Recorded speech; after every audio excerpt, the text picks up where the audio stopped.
Hey everybody, and welcome back to Lindsay's Little Library. So I'm here today with my January wrap up. It's gonna be a short one because I didn't read much. January was just, it was a month. It was one of those months I wasn't reading. There's other things going on. It's cold. I just wanted to, I don't know, hibernate, whatever it was. So I only read 4 books in the month of January. A little bit of a reading slump.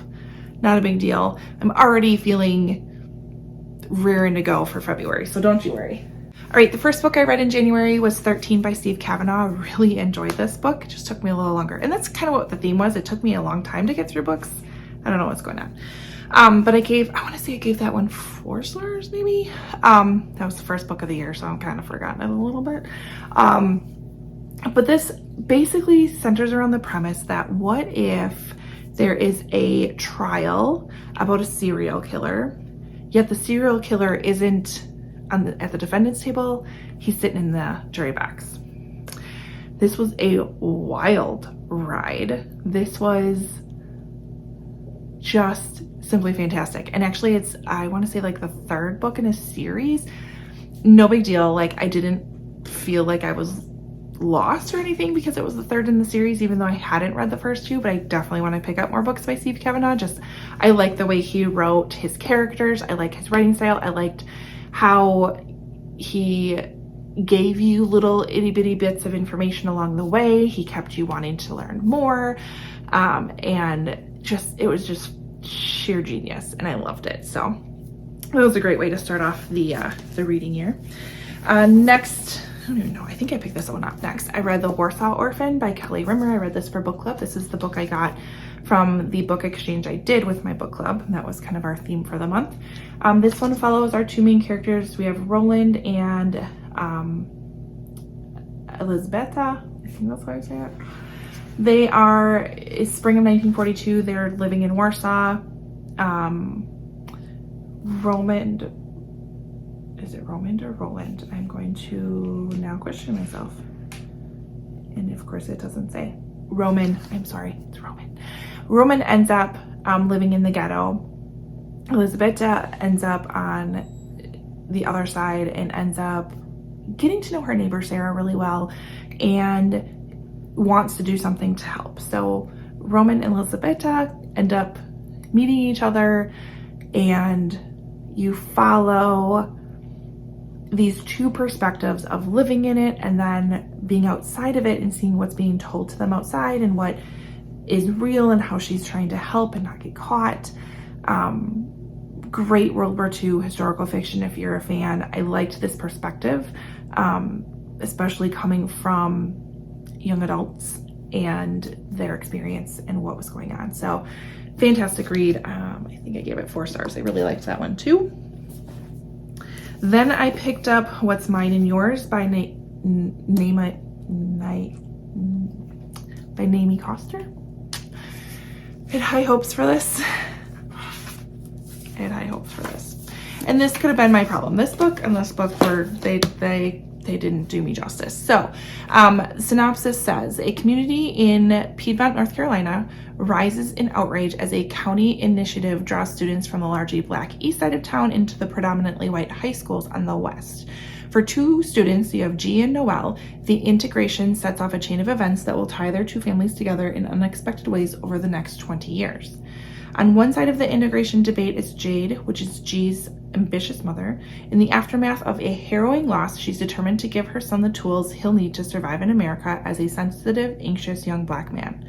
On the other side is Noelle's headstrong mother, Lacey May, a white woman who refuses to see her half-Latina daughters as anything but white. She strives to protect them as she couldn't protect herself from the influence of her charming but unreliable father, Robbie. When G and Noelle join the school play meant to bridge the divide between new and old students, their paths collide and their 2 seemingly disconnected families begin to form deeply knotted, messy ties that will shape the trajectory of their adult lives. And their mothers, each determined to see their child inherit a better life, will make choices that will haunt them for decades. It's not what it's about. And that's where I have a problem. So that synopsis makes you feel like, okay, we're going to start at this point. We're going to see how divided this is. We're going to see the after effects. We're going to go through this whole change with this town. And you get it like this much. The synopsis does not mention Noelle's sisters at all, and Noelle's sisters are a huge part of this book.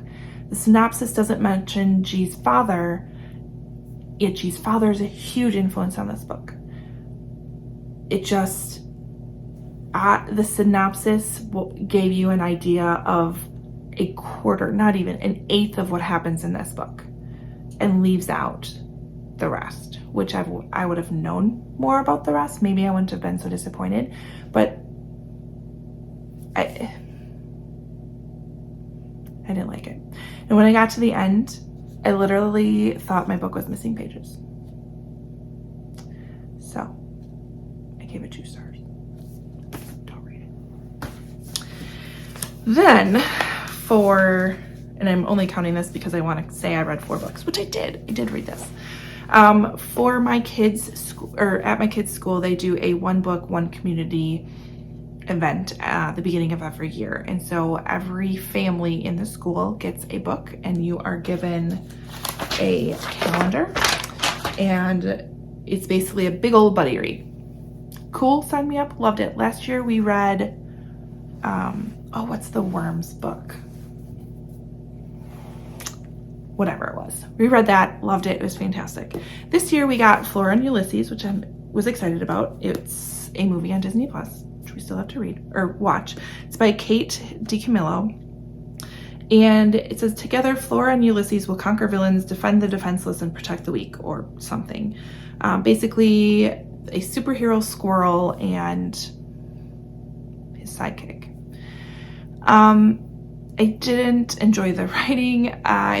We had a hard time getting through it. I have a 3rd grader and a 5th grader, and there were definitely some lines and some words that were way too difficult for them. It does have a Newbery Award on it. Not really sure why. I gave this 2 stars. Even my son is a huge superhero fan, and he's like, how is this squirrel a superhero? Because he can type on a typewriter. Like, okay. I wasn't a fan. I wasn't a fan of the mother. I wasn't a fan of the characters. I didn't care. Granted, it's middle grade. It's fine. But my kids didn't like it either. So we just decided this was a 2-star read, which is okay. Books aren't for everybody. So that was my mediocre reading month for January. What I'm currently reading is Shiver by Ellie Reynolds. Thank you, Audrey from Chapter and Converse, for basically saying this will get me out of my reading slump, because it is. I am already 150 pages into this thing. I only started it a couple of days ago, and I don't want to stop. I'm quickly going to film this so I can get right back into reading this book.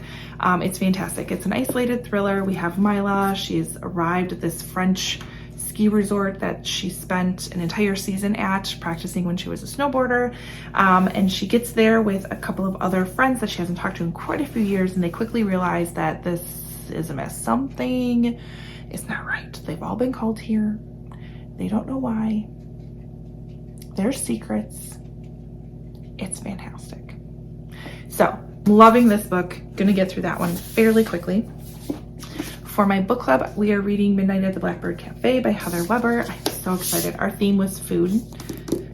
So we picked this because of the cover. I believe this is about Anna as she goes back to her hometown to help deal with her closing her grandmother's cafe after her grandmother's death, and she's got to deal with all of that. So I'm excited to read this. I've heard really good things about it. And then I have one more 5-star prediction book to read, and that's The Widow by Fiona Barton. I've got to get through this one before the end of February. I'm really liking that it's got some short chapters in here. It says, it's an electrifying and it's a debut thriller that will take you into dark spaces that exist between a husband and a wife. So we're gonna get through that one. That one's been on my shelf for a long while. So I'm happy to get through that one. And then I'm also currently reading Colleen Hoover's new book, which I'm loving, and I can't think of the name of it, but I'll put it down here somewhere. But I'm reading that on my Kindle. So we're definitely making progress. I still haven't picked up an audiobook. Oh, I did try to listen to 2 audiobooks in January, and the accents were so heavy that I couldn't understand. I was losing stuff. And then the other one, I was just bored. So I put those down and we walked away from audiobooks for just a little bit, which is fine. Anyways, that's what I read in January. That's my plans for February. Let me know what you do to get out of a reading slump. I feel like I'm on my way out of it, but it's no big deal. I'm all right. Anyways, what were your good books for January? What'd you read? Comment below. Otherwise, like and subscribe. And I'll see you next time. Bye.